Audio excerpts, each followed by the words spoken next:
My Gavanen Melanine, and well met indeed. I am Arike Galadurthan, and welcome back to Age of Empires 2, as we finally bring you the Raja side. I have to mention that first and foremost. So, before we meet the players, the past few weeks we've been playing a lot of diplomacy games on this map, but there were one or two issues with the replays, and also a couple of the games crashed because of a problem with Age of Empires at the moment. So this is the game I finally settled on, and the reason I mentioned that is that I said I was going to do a video where everyone involved would be an Indian civ, but we did do that 2 or 3 times, but those games crashed, and so then we got to a point where we didn't want to do that. So now most people are Indian civs, but not everyone, and we'll go through and touch on that.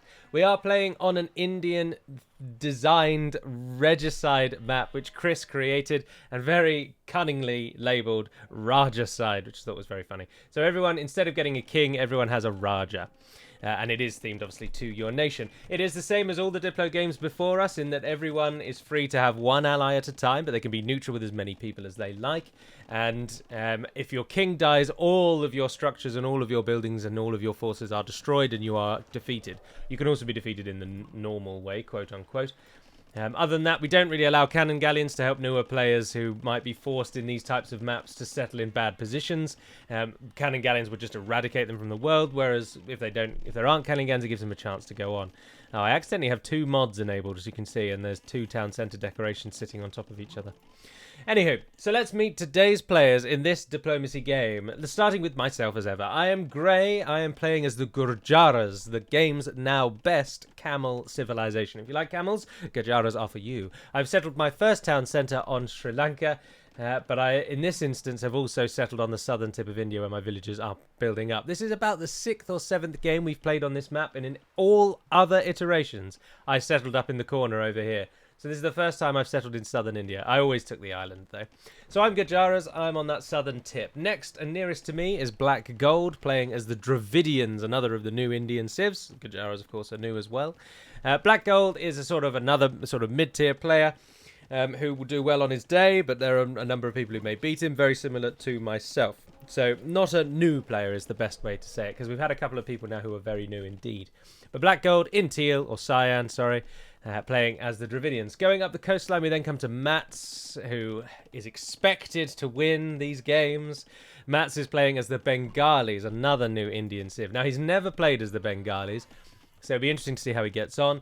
The Bengalis as a nation are one of their key features is that their villages take up less population space, but it's not as good as you think. For every 100 villages you build, you can get 10 for free in terms of population space, so it's not wildly good. It's not amazing. I haven't played as the Bengalis too much myself, but they are primarily an elephant civ. Their elephants take less bonus damage, and they go heavily into elephants. That is their theme. Their unique unit is the Ratha, which many people have seen if you've watched any of the Rise of the Rajas pre-release in material. You'll know the Ratha is a chariot unit that can use a bow and then can swap to a sword, but unfortunately it's a bit naff. When it has a bow, it's a worse cavalry archer, and when it has a sword, it's a worse knight. So the other two are always better, but the Bengalis don't get knights, so it does fill a little role for them. Further around the corner, in blue we have... let's go to double, sorry, because these games last a while. In blue we have Zirumbel, who's also playing as the Gujaras, the same as me. Gujaras, as mentioned, are a massive cavalry civ. Camel civ, sorry, and camels are their thing. The Gujaras are also famed for the ones with the Chakram thrower, which is an infantry unit that has a scorpion-style attack. They are okay en masse, but they're terrible individually. Their damage is so low. But they look cool, and if someone doesn't know the counter to them, they shred things like halberdiers and the like. Right, back to the coastline, we come up next to LCDC. Now, LCDC is quite possibly the newest member of the game in terms of playing with us in the Discord, but also one of the newest players to the game. LCDC had a number of questions. Oh, he has his farms going nicely, though. Oh, that's good. Good to see that you've got the right farm placement. LC is not expected to win this, to use the parlance that I'm now falling into using in the past. But he's playing as the Britons, Archer Civ, everyone knows the Britons. Coming up next, we have the Tatars Vampire Ant, who joins us, I think, from New Zealand, because of the way that he speaks, but I haven't actually asked him, or I may have done and I've forgotten, but I would put money on that he's from New Zealand. So he's joining us from very far afield as we play these in GMT. He's playing as the Tatars, as I say. I enjoy the Tatars. They're a sort of cavalry, archer, civ, and their unique unit's very cool in that it gets gold every time it attacks, but the trickle's so slow that they don't ever pay for themselves. But still, it's always nice to get a bit of gold back, isn't it? And in the corner, away to the east, we have Knight in orange. Knight is playing as the Persians. Persians, cavalry, heavy cavalry, but of course most famous for their war elephants. So he's bringing the ultimate elephant to this elephant fight. And I skipped over him, but last but not least, we have Bono 95 as the Japanese. Bono, another medium-tier player, very similar to Vampire and Knight. All three of them, on a good day, will take anyone on. On a bad day, will lose to a silly way. We kind of operate, most people that play in these diplomacy games that I'll show you, we all operate in that sphere around the sort of central line, where if we really try, we can actually do very well. But when we don't really put our mind to it and give it our full attention, we die to silly things. Like, we've all seen the video on the channel where Knight forgot to move his king out of his starting town centre, and I was able to snipe it in a very silly and easy way. Little things like that. We make mistakes, but we, generally speaking, can do very well if given the chance. So the battle lines are being drawn. Mats has found Przerzembel and is allying to him. I might just call him Blue. I have allied with Black Gold because, of course, we're very, very close together. Bono and Elsie have formed an alliance. And then lastly, away in the east, Vampire, Ant and Knight. You'll note that no one is in the central middle area of the map. But the fighting begins already, 34 minutes into this little Diplo, and I have played aggressively. I had a villager who I'd stopped here. I built a town centre, gathered some villagers out of it sneakily, built some military, and I'm pushing Vampire Ant. And he's running his king away already. So we're 35 minutes in, and already the war has kicked off. I take great umbrage with Vampire Ant. I don't really, but we were allied in a game before this, and we lost, unfortunately. I have a bone to pick. We try and get the king. We get him down to quite literally a single shot, and then our cavalry is killed. The king, goes in the town centre, and he makes it out alive. I pull back because it is a little early to actually king snipe someone out of the game. But a success, an early success. Aggression and the lines are drawn. Now, the benefit that I have here is that Knight and Vampire will believe that this is my actual base, whereas, of course, my base is actually down here and predominantly at the moment on the island. My king is in my town centre at the moment, but that will change in time, I have no doubt. So I've got trade going because it's always good to get some gold. Never hurts. It never hurts to be prepared. We then start attacking LC as well, and then I give him an ultimatum. LC asks me not to attack him as I send my elephants in to kill his castle, and I tell him if he gives me 1,000 food, I will back off. He doesn't actually give me 1,000 food, but I take a bit of pity on him, and after destroying most of his base, I run the elephants out. I just thought it would be good to have a game with early aggression. Everyone here had played before, so why not? Mats also springs his attack on Bono, as obviously he has no other enemies. North of him is clear, and west of him is his own ally, so his troops move in on Bono.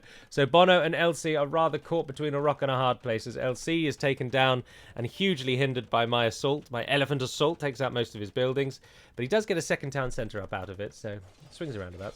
My troops then move back in to hit Knight and Vampire, giving Vampire a bit of an opportunity to run away and rebuild, and we go again.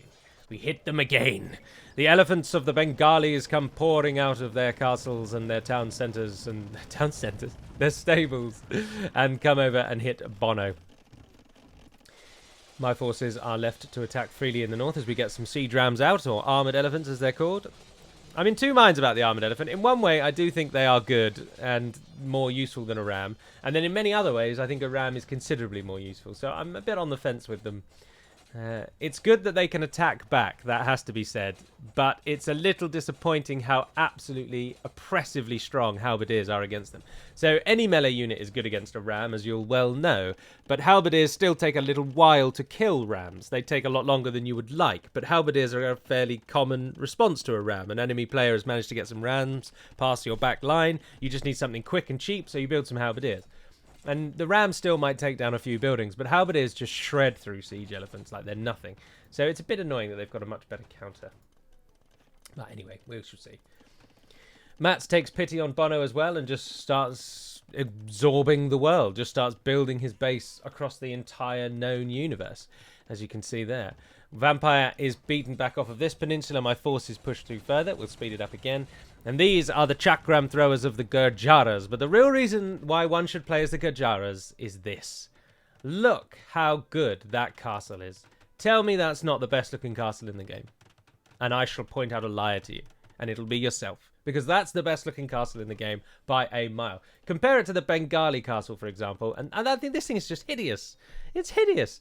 The biggest problem with the Bengali castle is that whilst obviously it's very reminiscent of the only Indian architecture that I'm familiar with is the Agra Fort, and I know that that's famous for being a red brick style building, and this I presume then links in and is a similar theme to that, and it must be based on a building. All of the castles are always usually based on a structure somewhere. But this one doesn't match the rest of the Indian architecture, and that's why I think it stands out like a sore thumb. Do we have Dravidians? Yes, we do. The Dravidian one is the old Indian castle, and it still matches the architecture. It's got the grey stone, so it fits in perfectly. And we don't have a Hindustani player here, but their castle is similarly grey in colouring. So our castles all blend in really nicely with our buildings, and they just look so good, particularly with the rounded corners. I just love it. I absolutely love it. And then you've got this great big brick that's just been dropped on the earth and shaped into this giant brick-like structure. It just stands out so much. That's the level of game that you can expect when you watch these videos back with me, is that my enjoyment and love for the game comes out of how nice my base looks and what buildings I have. So that's what you can expect.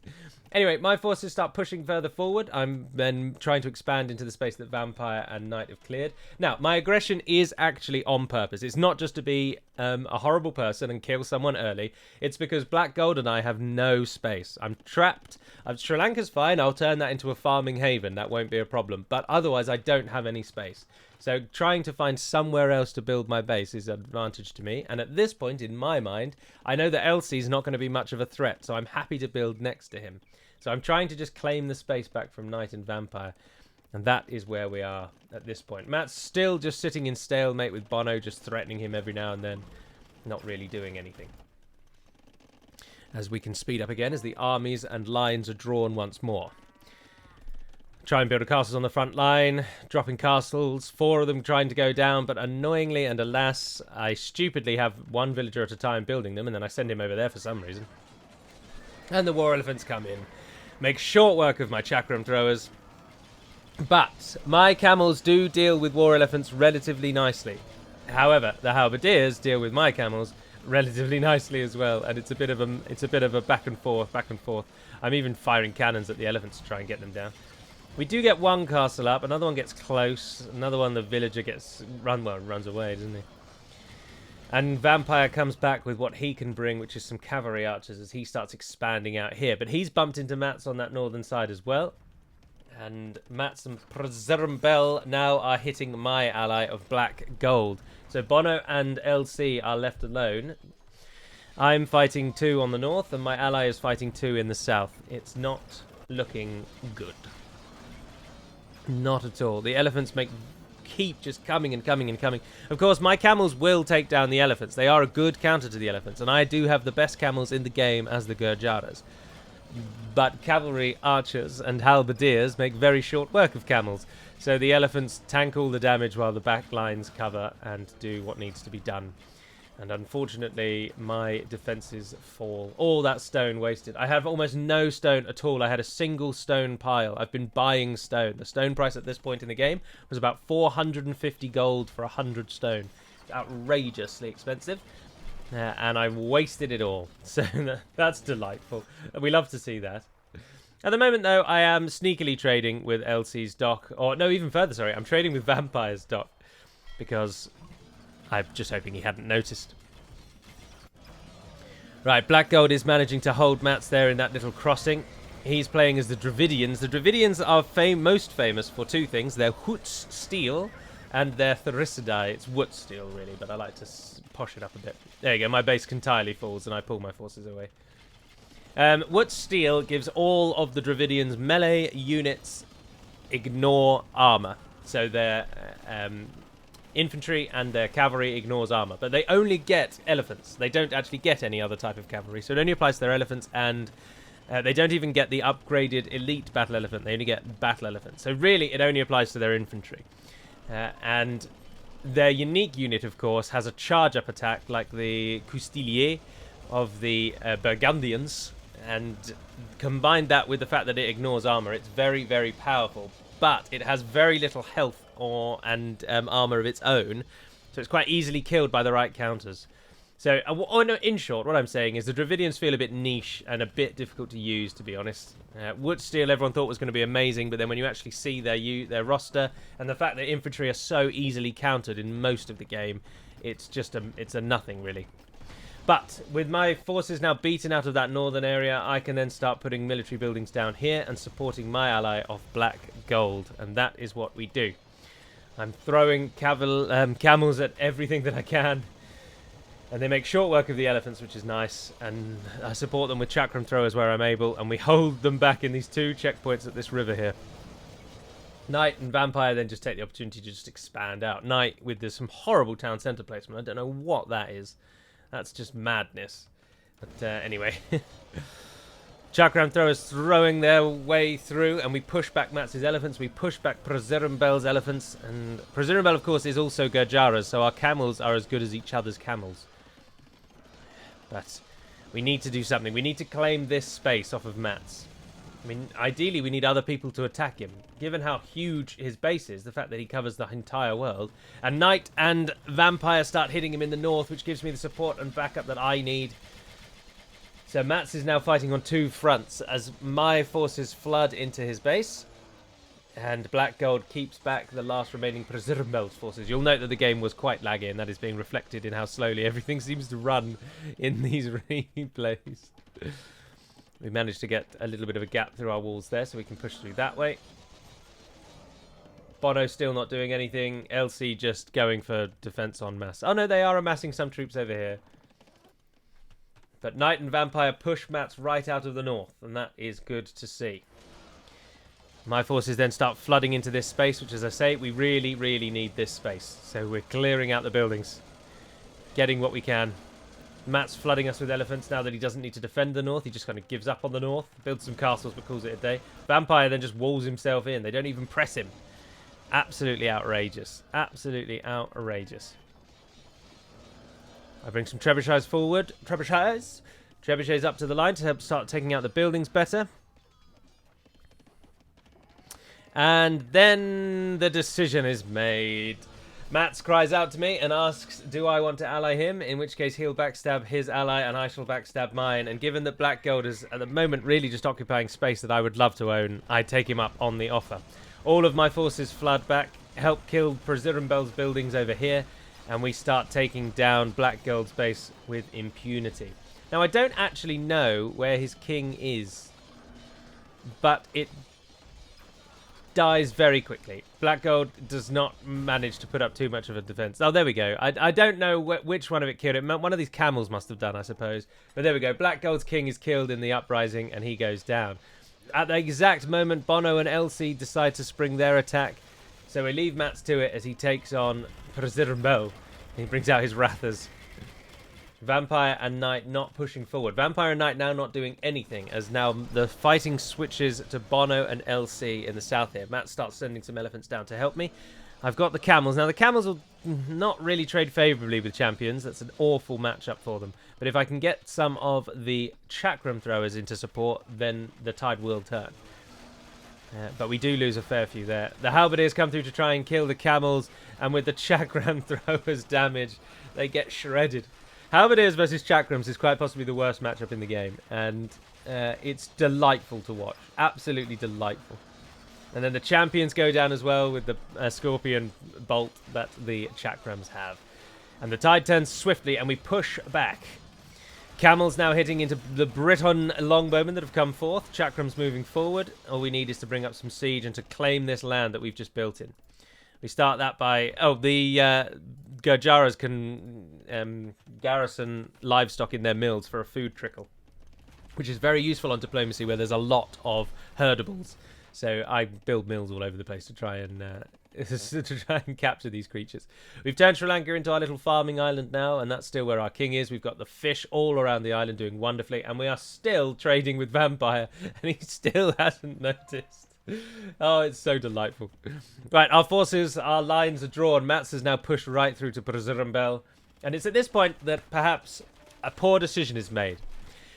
Looking at the world map and seeing how much of it Mats has, and the fact that Brazirambel is going to die soon, to my mind, I then call upon the world to attack Mats. Because I think that if I remain allied to Mats here, we're going to steamroll the rest of the world, and it will be a very dull fight. Vampire and Knight have so little of the actual land space between them, as you can see. They have hardly anything up here. Mats, once he takes out Brazirambel, will have the entire western side. I've got the southern corner, and to be honest, at this point, I know I'm going to breeze through Bono and Elsie, because look at their bases. I mean, just come on. There's no way they're going to hold up to any kind of onslaught at all. So I know that they're going to fall. So Mats and I own about 75 to maybe even 80% of the world in my head in the calculation I've just done. And Vampire and Knight have hardly any. So it's going to be a really simple steamroll effect. So I then call upon the world and ask everyone to attack Mats, even though he is my own ally. I betray him very briefly and start attacking him in the south to start that ball rolling. And then, unbeknownst to the others, I then go back on my word and I re-ally with him. And then I start attacking back. So everyone now thinks that we're all attacking Mats, except I am not. And I'm using this period of indecision and confusion to send my forces north to meet Vampire and Knight. I take perhaps the foolish idea of ignoring Bono. As you can see, his forces attack me and do some damage, but we hold them back. I had a load of buildings here that he's just destroyed, which is very disappointing. This is like watching Dak, isn't it? I keep it at ×6 so much, I miss things. But then we don't need to see every little minutia. They take out a few buildings and then they're beaten back. I mean, that's the end of it. But I should have taken Bono out first, really. But my forces move through and we try and deal with the Tatar cavalry archers with our camels and the elephants of the Persians. But the camels go down, courtesy of the Persian hand cannoneers, offering support from behind. And the chakrams move into support. So Mats and I now are still allied, but Mats doesn't deal with Brazirambel. He lets him live, which is peculiar. Because everyone's attacking him, I suppose. But even if he just sent a few elephants in, he'd be able to finish what he's got off quite easily. But Mats now attacks primarily in the north. That's where his army is, fighting Knight's elephants there, whilst my force is fighting in the centre. And Bono and Elsie are just kind of defending themselves. But more troops are being trained at the back line there, and the fighting can continue. With Mats' elephants and my chakram throwers, we make some headway. The chakrams stop, though. I'm not sure why I don't follow through with him, but that's going to cost him all of those elephants. Bono comes through with halberdiers, but again, chakrams just eat halberdiers like they're nothing, and that's not a problem for me at all. My southern army then moves up as well, and it's time to hit Bono where it hurts. It's time to put an end to this, and the elephant swarm arrives. That was just delightful, wasn't it, the way they met up there? That was just fantastic. It's a shame you can't rewind. They make very short work of buildings, because they are, of course, an anti-building unit, and in we go. Let's hit Bono's base while we can. Knight and Vampire are using this opportunity to flood their forces entirely together in the south. There are still some straggler elephants in the north, and elephants are being trained by Knight to hit that northern line, but the bulk of the fighting is now taking place here in northern central India. I don't have many troops joining the fight, though, because my troops at the moment are busy dealing with Bono and finishing them off, because we can't have them attacking us in the back. So in we go. It also should be noted the Gurjaras are the ones with the Shrivamsha rider. The Shrivamsha rider has this white bar underneath its health, and it acts as a dodge mechanic. Every arrow that hits the Shrivamsha rider damages that bar first. So they say that the unit can dodge projectiles, but in practice what's actually happening is the unit has a shield. So another feature of... what was the game called? There's a Star Wars Age of Empires, and lots of ideas from it are being added to normal Age of Empires, and this is another one. So, in essence, the Shrivamsha Rider has a shield, but it only protects them from ranged attacks, not melee. And it just means that they're really, really good raiders, because a castle will take 2 or 3 volleys before it even starts damaging their health. And so they're fantastic at taking down castles and just tanking archer shots. So they're a good unit for that. Right, we've pushed through Bono's base now. I don't know where his king has gone. I can't actually see his king. He's got no other building, so unless he's put it in a transport ship, I've no idea how it's not dead. Unless he's put it in LC's base, actually. That could be a thing, but I can't see anything over there. So I don't know what's happened with his king, really. But the fighting continues in the central line. My force is completely beaten back as hordes of elephants come through. The north goes quiet as Mats and I then focus in that central point. Mats sends his entire army back to deal with Prisirimbel. And because he didn't kill him off the first time. That's entirely your own fault, Mats. I don't know if you are watching this back. And I know that you blame the constant stream of forces and the swarms into your base here on me and telling everyone to attack you. But you absolutely had Prisirimbel over a barrel, and you just didn't finish him. I can't be blamed for that. Not on your Nelly. My force is still hitting through into LC, and we're building into the space that we are claiming from Bono. And there we go. LC's king is gone, and his force goes down. Bono now has a couple of buildings, but again, oh, there we go. We find his king. His king must have not been in a town centre, and we just found it and dealt with it. My forces then push through. We try and stem the tide of the forces here. Try and hit them in the middle. Shravamsha Riders up against Cavalry Archers is a good matchup, but War Elephants not a good matchup for Shravamsha Riders. And they just come through. I send my own elephants in to try and tank, but annoyingly, despite the fact that our elephants look almost identical, mine is just a siege weapon. It's just one of the biggest annoyances of this game for me, this DLC. Is that this unit is just an elephant. And this unit is just an elephant. And it's so annoying that for gameplay reasons, my elephant is rubbish at killing units, and their elephant is good at killing units. And it just winds me up. I know that they should have just left it that we get siege rams, personally. I think just leave us with rams, and we don't have this stupid effect on our hands. Anyway, I could moan about that all day. Right, we've moved our production line forward. We are now fighting here for all we're worth. Mats, though, Knight and Prisirimbel not allied, as their forces now meet each other and fight together. Mats succumbs quite severely there and loses a large chunk of his base, and his base is actually cut in half as the elephants push through.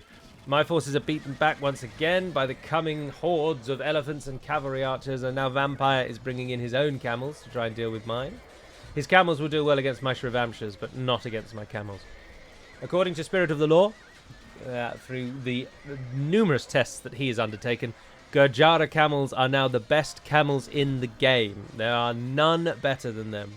The one that comes closest is the Hindustani Imperial camel, but even that can't beat the Gurjara heavy camel. It is now simply the best camel going. Right, so no, things are not looking good for Mats as Prisirimbel fights right back, carving up his base. Knight is assisting, but Knight's pulling his forces back and dealing with the north, while Blue deals with the south. My force is now just getting beaten solely by the Tatar cavalry archers. We swap into some mangonels, or onagers as they've been upgraded to now, and we do kill all those cavalry archers, but it's just these bloody war elephants. My camels do trade favourably, but at this point, resources aren't really the issue, but rather the bottleneck of just how many troops we have, and unfortunately how much trade I've got. I should kill some of the trade off. Got a lot of villagers as well. And a lot of our forces are having to run through almost all of our base just to get to the damned front line. But the moral of the story really is that I can't deal with two people on my own. Mats' king is found by Prisirimbel, and Mats is destroyed, and it's Knight and Vampire, and things are looking bleak. I ally now with Prisirimbel as I need an ally. I need something to help this storm. So I go for the only thing that I can think of in this dire time. It's time to put on our specs, get out our scopes, and go for the king snipe. There is no solution, save for the cheeky cheese of the king snipe. So, two hordes of Shravamsha riders are set up, and off we go. Prisirimbel moves into the gap, and I let my buildings act as the buffer to fall to my base. My cavalry starts riding north, hoping that there's going to be a gap in a wall somewhere. This is what we are faced with. The sheer number of castles built by these people is outrageous. Knight's King is in the corner, in the castle there, but Vampires is still in the same town centre he ran to all that time ago when I chased him down at the very start of the game. and my riders are off. We are looking for any hole in the wall that we can find, and at the moment, this hole is the only one. But you'll note how close it is to his king. He moves through to build a gate just in time, but my Shravamshas arrive, and we start taking the gate down. The second group comes up as well, and we're through. They open the gate for us accidentally. We move up to the town centre. We start bringing the town centre down, and we succeed, but the king gets away and garrisons in Knight's castle, and the riders... Now, there's no way they're taking down that castle as the hordes of vampires' forces come back. Those ones go off to see what we can find against Knight over there, and those ones go off to see if we can do some damage in the north. This buys us some time, though, as it means they stop attacking us and we flood forces to the crossing here. But you'll note, as you can see there, that we're now just training hussars. So close to sniping Vampire's King. So close. Alright, my Shravamshas all get killed off, as you might expect. So, Brazirimbel brings his forces forward. Brazirimbel. He brings his army forward, a few buildings on the front line.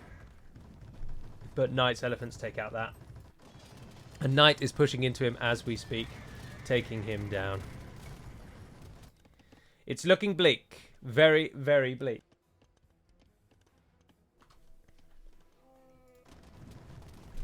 Brazirimbel's base has been destroyed. Knight has done what Mats could not. Could not. Or would not, Mats. These are questions that you need to answer. Look inward, my friend. Look inward. How on earth are we going to turn this one around? What on earth are we going to do here?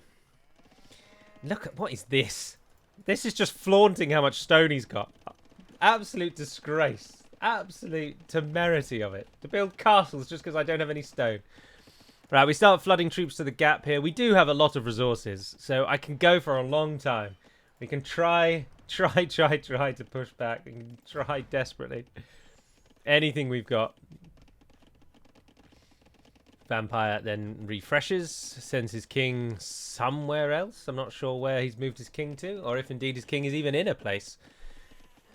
He probably ran it away a while ago. He might have gone for the king to a transport ship tactic. That's what Brazirimbel has done. His is over there. Mine is still on the island, on Sri Lanka. I don't know where Vampires is, but it's around. It's running away. It's doing what needs to be done. Knight and Brazirimbel have ended their feud, and Blue has been kicked off of the mainland altogether. And then the second betrayal of the game takes place. Knight turns on Vampire. Knight sees the truth. He sees the way. Victory can only be had through ultimate glory and through betrayal. And Knight allies with me, and the forces flood forth. And now it's a case of, can Knight and I find Vampire's king? Vampire, although it should actually be stated, I've made that seem like Knight and I were talking and we agreed that we backstab Vampire. But actually, Vampire's game crashed. And bizarrely, it didn't kick him out of the game. And so Knight, quickly realizing that the fastest way to end this was to ally with me and win that way. So I'm afraid that we've come all this way, and it is actually a bit of a damp squib in that Vampire crashed and Knight then took the alliance with me by virtue of the fact that otherwise the game would just last forever. As Knight and I just slogged off against one another, and then when I tried to fight Knight, I'd have to get through Vampire's base, but Knight equally, without the support of Vampire, didn't want to have to try and slog through my base. So he betrayed Vampire, we ally together, and then the last vestige of defense is Brazirimbel, who's put his king back on the mainland there. Hoping, desperate. What can he do now? He's allied with 3 different people so far, but now stands alone as this horde of grey comes across, and he resigns like a true man. Well done. My fleet finds his ships out there, and our armies start moving in to defeat him. And Knight and I take the victory! The coastlines are the winners! It's a little disappointing that, again, it came about through a crash. It's always a bit of a... It is a bit of a damp squib, as I say, when a crash leads to a victory. But it was still a damned fun game with lots of twists and turns, certainly vocally when we were playing the game. Now that I'm watching it back, and I know Mats is infinitely better at the game than me, And it does always seem like the world always turns against Mats. And in this case, it turned against him, and I probably shouldn't have done. I should have just stayed allied to Mats. We would have had a slog against Knight and Vampire, and we hopefully would have won based on just sheer land mass. But Mats' elephants combined with my camels and my chakram throwers, I think we would have taken Knight and Vampire down. So I should have stayed allied to Mats. But I do stand by that at the point that the world turned against him, he had Prezirimbel defeated, and he stopped attacking him. Even if he just left like 20 elephants over here just to mop up, it would have been enough. But he pulled his entire army back. And then that ultimately led to his demise, because Prezirimbel rebuilt, and then Mats had to defeat Knight, Prezirimbel, and Vampire. Whereas if it was Mats and me versus Knight and Vampire, even after we'd backstabbed him a bit, and there'd been a bit of world intrigue, I feel like we could have still won it, even with the blip in the middle. So I think Mats' defeat is on his shoulders, to be brutally honest. And just because he's not here to defend himself, I mean, let's just pause for a moment while Mats defends himself. Nope, couldn't even be bothered to show up. Absolute disgrace. Absolute disgrace. Well, convicted in absentia.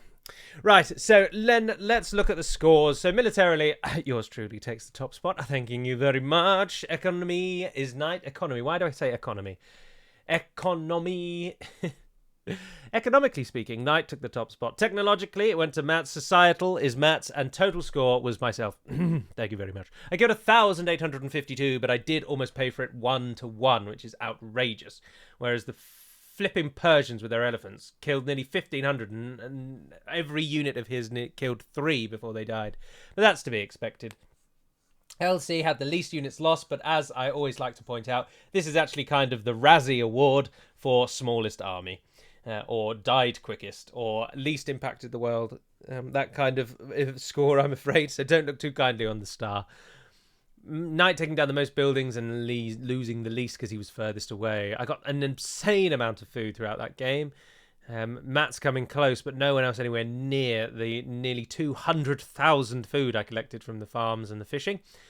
And of course, I had all the livestock in the mills. Trade profit 56,000. Thank you very much to Vampire for keeping your dock alive for so long, despite us being at war throughout the entire game. I couldn't have done it without the trade that your people so readily gave me. It's just, I like things like that. I know it's so silly, but it is one of those little things that just shows how real world wars do sometimes actually work. In that I am actively killing his people on one side of the world, and yet we are also actively trading with each other on another side of the world. And it's madness, isn't it? The ages don't really matter for diplomacy games, but that's when everyone hit up into the ages.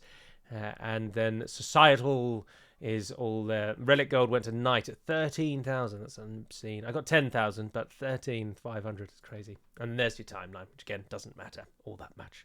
But I hope you've enjoyed this diplomacy game, this look into Rajaside, into the land of India. And I hope this, in some ways, has made you want to go out and get the DLC, because this game is fantastic. They support it absolutely excellently. The game is so much fun, and there is not a developer at the moment that does as well as this. And I know it's Microsoft and they're a big bad and we shouldn't support big companies, which is a bit of a fallacy really, but Microsoft treat this property with respect, and the DLC is good. I haven't been paid to tell you that. I just genuinely think it's fantastic, and if you like Age of Empires, get it. It's like a tenner or something. Who doesn't have a tenner? But you don't have to if you don't want to, of course. And if you don't buy it, you still get the Hindustanis anyway. So you will get Indian Civ for free in any event. And the Hindustanis are now outrageously powerful. They are so, so good. I was very pleased no one was the Hindustanis, because they're really, really good. But anyway, that's your lot. Thank you very much for watching. Do stay tuned for this week for the 3rd episode of the Dunland Divide and Conquer campaign which has kicked off. But otherwise, thank you very much for watching. And until we speak again, Navair Naden Pedamad Melonin. And farewell.